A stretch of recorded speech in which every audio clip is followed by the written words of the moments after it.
So we're in Vancouver. You're rehearsing down the road. Yes. This is all kind of in relation to your live set, isn't it? This drapery and dressing. Yeah, this is from MAGDALENE tour. Which starts tomorrow. How are rehearsals going? I've not started yet.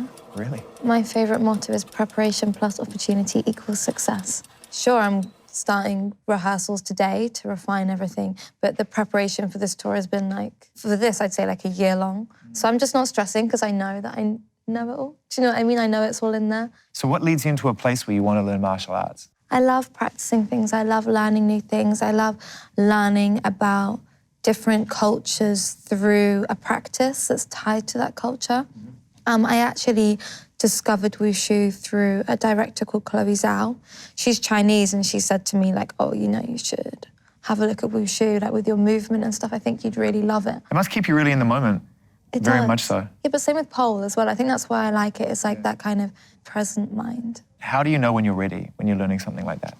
When I feel like I'm starting to like live it instead of just doing it.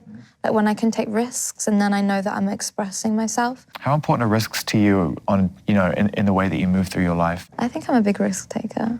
In my early life, I was like the only person of color in the town really where I lived.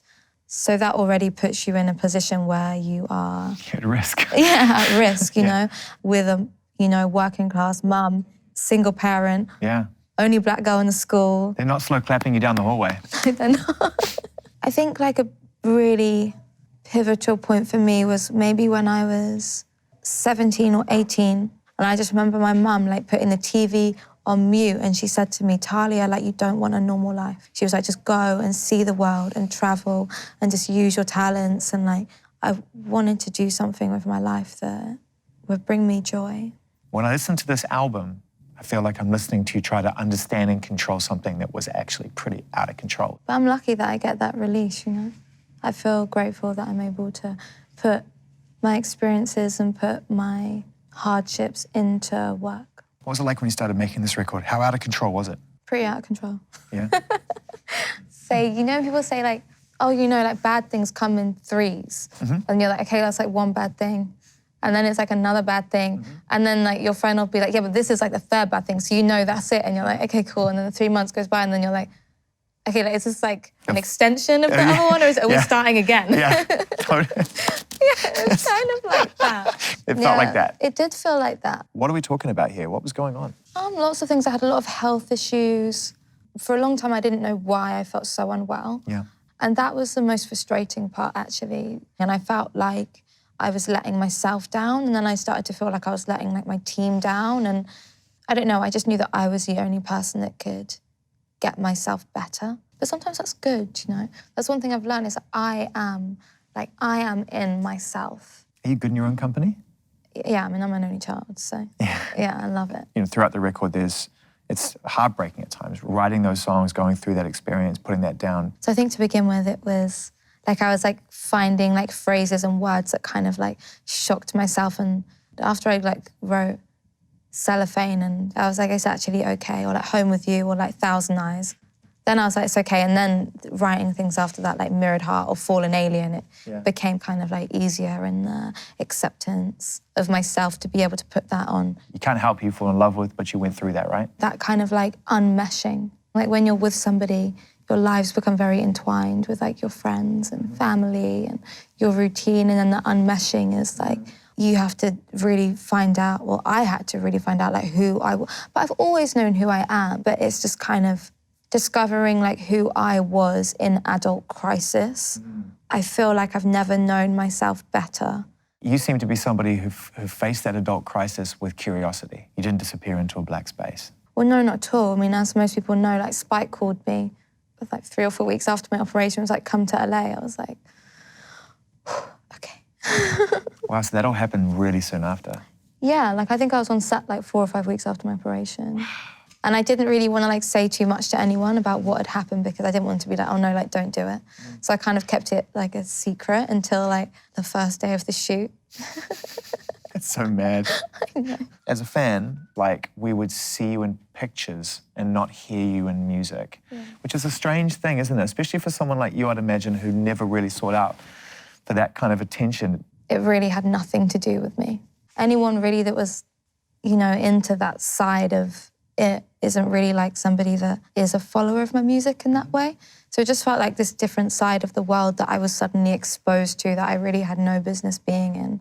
There's some really emotional moments on this record, and do you get emotional listening to your own music? Sometimes on this one I do. I bet. For me, like the saddest part of this record is the bridge in Sad Day. Then it's not something you can plan when you're like writing either. It's not something that for sure. you can't think like, oh yeah, you just put the chord like this or you create that space. Like it does just happen. But I cry a lot on stage to Mirrored Heart. Do you enjoy that, letting the emotion come in front of people? Sometimes. Yeah, I mean, it must be amazing. I'd imagine it's amazing.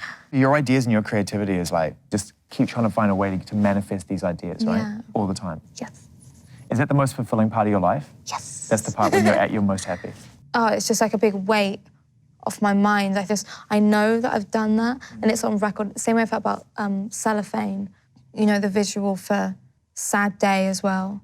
Just to be able to know that I've done that, and I can just like not think about it anymore. Your voice on this album is like, it's not about expressing yourself through more power. It's like expressing yourself through more emotion, I feel like. Just talk us through how you found a new voice for this record to help you convey what you wanted to say. Well, ironically, I think that like my new voice is my old voice. I was a part of like a very like avant-garde cabaret scene like in my early 20s. So I think when I started to make my own music, I just didn't want that. How did you find yourself singing cabaret and doing all these different things? Because I always have. Like I was training in opera from when I was like 11 and I was singing with a jazz band from when I was 13. Most kids aren't in that environment. They're thinking about pop music and you're out there doing other things in a much deeper way. Those moments were my freedom. At school, I was such a nerd. I was bullied so badly I had to leave my school. Those moments on stage, those moments where like, of being like celebrated for like having something and no one could say anything. That was like my safe haven, that was my escape. Being able to be so young and like know what I wanted to do and have a focus. So on LP1, to a degree, we're not seeing that side of you, it's being disguised somewhat. Well, I think like LP1 was me like becoming an adult. I mean, that's why I called it LP1 because I just didn't know if it should have a title. And then now in Magdalene, I've been able to kind of reach back into my earlier years and pull out my opera training and just more of like the classical things that I enjoyed growing up. The idea of bringing this iconic religious figure into music and applying it thematically in terms of what Magdalene means as a title. When I realized that so many other women had kind of gone through like what I'd been through, as a woman, I was taught that your Prince Charming would choose you. And when he did, you were grateful.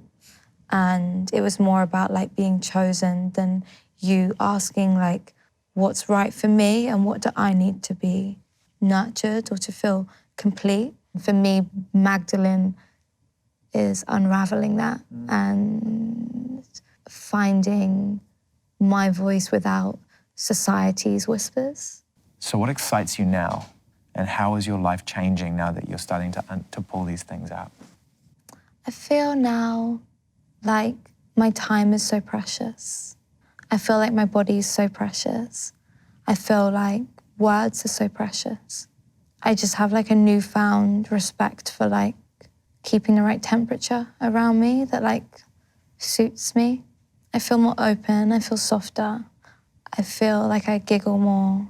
Now Magdalene's finished, I feel like I can have a new blueprint for who I want to be as a human and how I want to live my life and how I want to make my art.